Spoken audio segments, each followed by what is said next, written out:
Hello students, welcome to the course Verilog HDL. I am Shivanand Kulkarni. In the previous video, we have discussed hierarchical modeling concepts, the design methodology, top-down and bottom-up design methodology we have seen, and we have illustrated with an example of a 4-bit triple carry counter.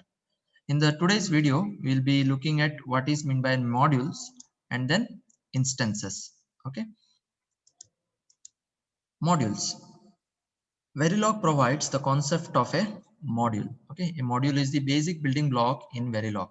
Okay, nothing but if you write any Verilog HDL code, it starts with a keyword module. Okay, and they are called as modules. Okay, a module can be an element or a collection of lower level design blocks. Okay, it can be OR gate, AND gate, whatever design block small, or it can be a multiplexer, or it can be a big program. Okay, that also will be called as module.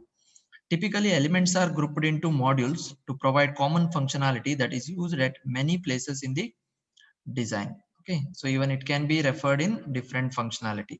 A module provides the necessary functionality to the higher level block through its port interface, inputs and outputs, but hides the internal implementation.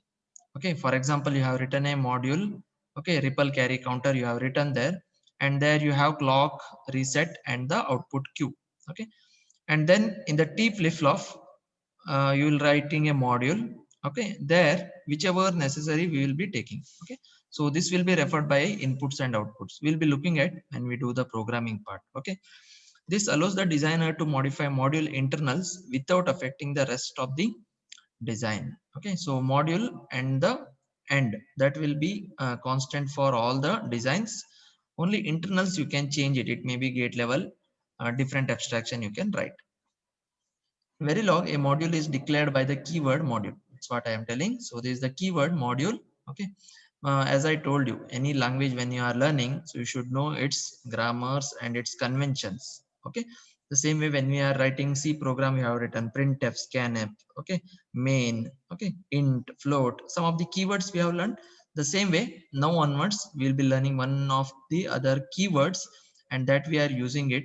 Okay, so once I introduce all these things to you, I will start the lab programs so that you will understand this subject in a more better manner. Okay, so initially it is having 2 modules theory, so I'm trying to complete that. Okay, once the programmatic part starts, so we'll be more clear in this. Okay, and once we start the module, and to close that module, a corresponding keyword end module. Okay, see, there is no semicolon here and there is no gap also. Okay, it is end module, must appear at the end of the module definition. Okay, so each module must have a module name. Okay, so not only that, okay, so we'll see the parts of the module again in the next module, but just to explain here, it have a module name. Okay, name can be anything, user defined name. Okay, so for example, if you are writing a half adder, you can write half adder. Okay, if you are writing your own name also, it's accepted. Okay, which is the identifier for the module. Okay, so what program you are writing, so that name we will be giving. It is a good practice.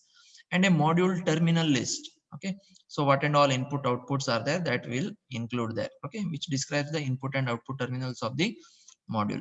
Just to show you a higher level picture of the Verilog module, so it will be having a module here. Okay, so it is having a keyword module. Okay, it will not be changed.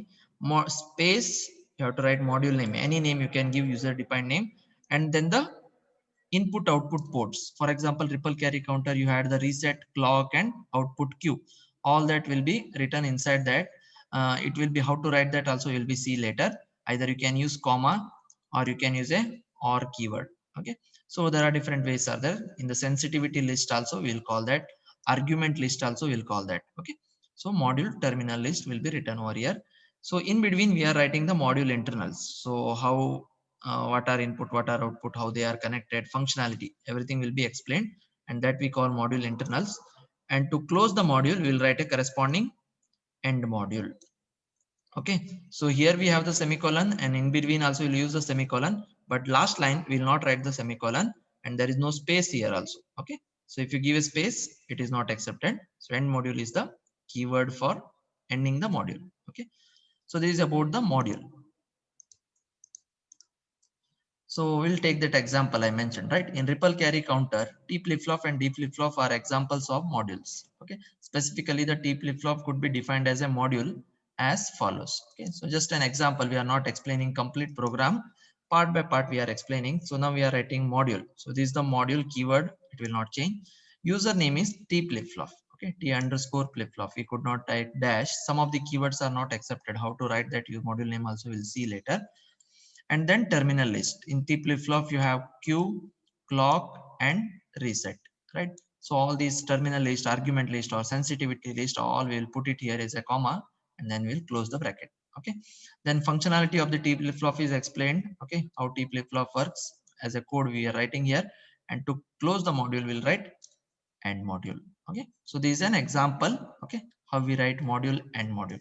Okay. Hope it is clear. We are doing the programs, we'll be writing this frequently. Okay. Some more things regarding modules. Verilog is both a behavioral and a structural language. Okay. So because internals of each module can be defined at 4 levels of abstraction depending on the needs of the design. As I mentioned, the module behaves identically with the external environment irrespective of the level of abstraction at which the module is described. Whatever level, the abstraction level, so module will behave identically. There is no partiality. Okay. The internals of the module are hidden from the environment. Okay. So whatever internals, it will be hidden from the environment. Only if you writing that, you will come to know.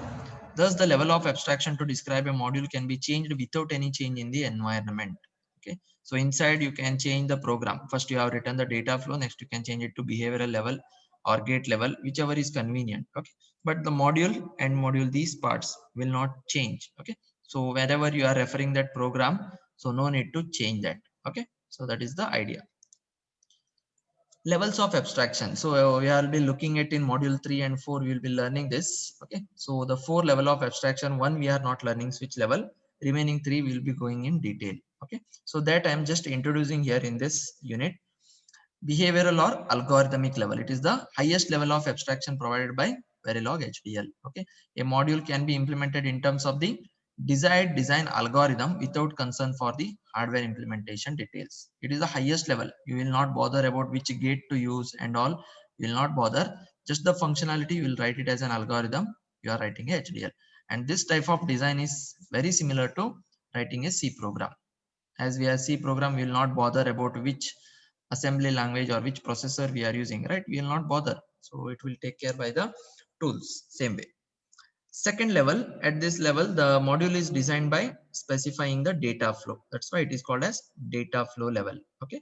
The designer is aware of how the data flows between hardware registers and how the data is processed in the design. In the previous microcontroller you have studied, maybe microprocessor is not studied. There you have studied some hardware parts, right? In the architecture, registers, right? So that indicates registers are small storage elements, right? So they will be used in the program, okay, to transfer the data. Okay. So that from register to register, how data flows, that's why it is called as data flow. Okay. Gate level, it is third level. The module is implemented in terms of logic gates and interconnections. This is what I call gate level netlist. Logic synthesis tools will create this, right? Gates and their interconnections. So this you can write it manually also. Okay. Before logic synthesis tools are coming, so most of the Verilog HDL programs were written at this gate level. Okay. So design at this level is very similar to describing a design in terms of gate level logic diagram. So very first only I mentioned, right? So if you have to write a Verilog HDL, you require some little knowledge of digital circuit design, especially the truth table, how you write, Boolean expression, how you write, how you simplify using K-map. Okay. And then logic diagram, circuit diagram, how you will write. Okay. So if you know the circuit diagram, you can straight away map that into a gate level description. That's what this is saying. Okay. And the last level or the bottommost level is the switch level.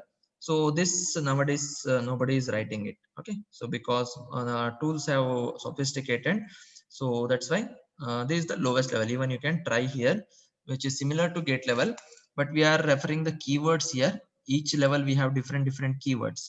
For example, behavioral level we will use the always and initial keywords, and data flow level we'll use the assign keyword. Gate level we'll use the gates keyword and or like that. Switch level we'll use NMOS, PMOS and all. Okay. So this is the lowest level of abstraction provided by Verilog. A module can be implemented in terms of switches, storage nodes, and the interconnection between them. So here gates and interconnection, here it is switches, nodes, and interconnections. Okay. So design at this level requires knowledge of switch level implementation designs. Okay. For that you require a more of analog circuits design. Okay. So this digital circuit design, and this comes to analog circuit design, very lowest. Okay. So how transistors are connected, everything it will come to picture. Okay. So this is the fourth level of abstraction. And Verilog allows the designer to mix and match all four levels of abstraction in a design. So Verilog is now providing mixing of all the four types of abstraction also. In a digital design community, the term register transfer level RTL is frequently used for a Verilog description that uses a combination of behavioral and data flow constructs and is acceptable to logic synthesis tools. Okay, so combination of behavioral data flow I mentioned earlier, and it should be acceptable by the tools also. Okay, then we call it as RTL level. If a design contains 4 modules, Verilog allows each of the modules to be written at a different level of abstraction. Okay, so you could not nest it, you can write it as a different level. Okay, the same program. As the design matures, most modules are replaced with gate level implementations. Okay, so whatever level you write, so finally it will come to the gate level implementation either by tool or manual. Okay, so that is the thing. Normally the higher the level of abstraction, the more flexible and technology independent the design. If you write at higher level, so you'll not bother about what FPGA, ASIC or you are using, you will not bother about. Okay, so that's what it is about. It will be more flexible. As one goes lower toward switch level design, the design becomes technology dependent and inflexible. Okay, a small modification can cause a significant number of changes in the design. For example, analogy is your C program and assembly language program. So when you are writing assembly language program, you should bother about the architecture of the microprocessor or microcontroller you are programming, right? Its instruction set, everything you have to study first. Only then you have to write the program. Okay. Whereas when you are writing C, you will not bother because compiler will be there. It will convert it into assembly level program and whatever the technology. Okay, the same way in the case of digital circuit design. So as you write at a higher level, you should be more flexible and technology independent. Okay, second part, instances. Okay, so modules you understood. Now instances we call, what is meant by that? A module provides a template from which you can create actual objects. Okay, so when a module is invoked, Verilog creates a unique object from the template. Okay, so the each object has its own name, variables, parameters, and IO interface. Okay, in the previous triple carry counter T flip-flop we have written. Okay, so T flip-flop was a module and its instances were created like TFF0, TFF1, TFF2, TFF3 we have written in the diagram. So go back and see. Okay, so that is nothing but the instances. You are calling a template. Okay, or object we say. Okay, the process of creating objects from a module template is called instantiation. So this process is called as instantiation, and the created objects are called instances. Okay, so the each instance must be given a unique name. So that is the same example mentioned here. In a 4-bit triple carry counter example we mentioned earlier, the top level block creates 4 instances from the T flip-flop. Okay, T flip-flop was the module. Okay, and each flip-flop instantiates a D flip-flop and an inverter gate. Okay, so that is what about the instances. So this is an example here. The program is there here. Okay, so you may not understand completely the logic. We'll be looking at later. Okay, so just try to understand here the instances part. Okay, I will explain that much only to understand. So here we have written the module triple carry counter with its argument list. This is you have understood, and this is the input output ports we are declaring out of this argument list, which is input, which is output, and these are the gate level programmings. Okay, so calling the instances. Okay, T flip flop with TFF0. You are calling the instance here. See, T flip flop is another module. It is called in this program with name different. Okay, first flip flop you had the Q of 0 output, clock is the input, and reset. Right, reset is common for all. And then second flip flop, in the place of clock you had the output of first flip flop Q of 0, and the output is Q of 1. That's why instance is changed.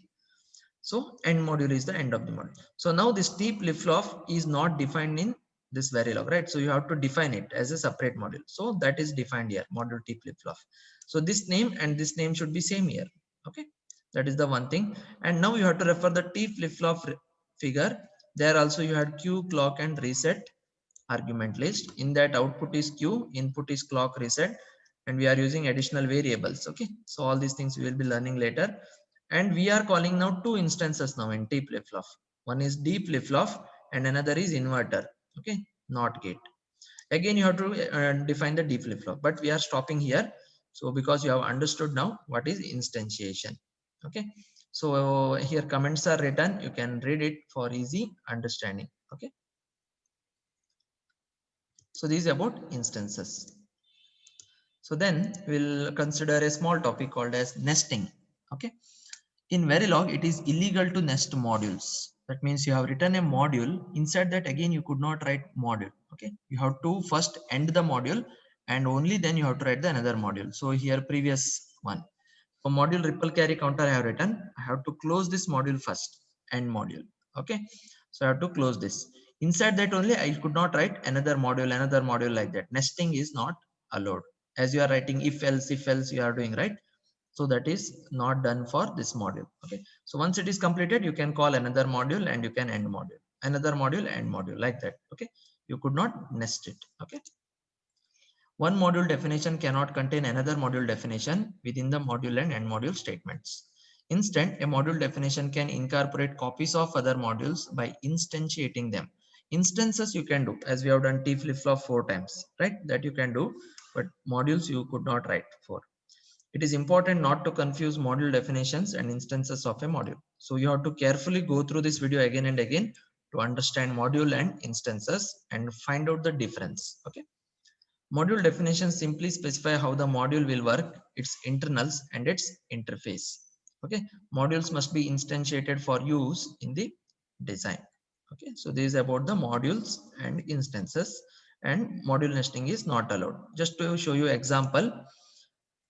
So here illegal module nesting, one example I have shown. Okay, so module ripple carry counter I have written, output input. Again I have defined module T flip-flop here. Okay, so this is not allowed. Okay, so you have to make end module and after that only you have to do the new module. Okay, so this is illegal. Fine. So what we have discussed today, modules. Okay, so all the Verilog's keyword will be module and end module. Internally will have the functionalities, right? And there are different abstraction levels we have seen: behavioral, data flow, gate level, and switch level. Switch level is not there in syllabus, but if you refer the book, it is available. Only 3 levels we will be learning. First we will learn gate level, then data flow, and then behavioral, and then tasks and functions. Okay, so that is the flow we are carrying on. Okay, and then we have taken the instances. Okay, taking the example of a triple carry counter and T flip-flop, and then we have introduced the module nesting. Okay, which is illegal in Verilog. Thank you. In the next video, we'll be looking the components of simulation. Okay, so how we write a test bench. Okay, what is design block, stimulus block. Okay, and we'll write the complete code for this ripple carry counter. Okay, so some more things will be clear to you, how you write test bench and how you write a design block. Okay, thank you once again. See you in the next video.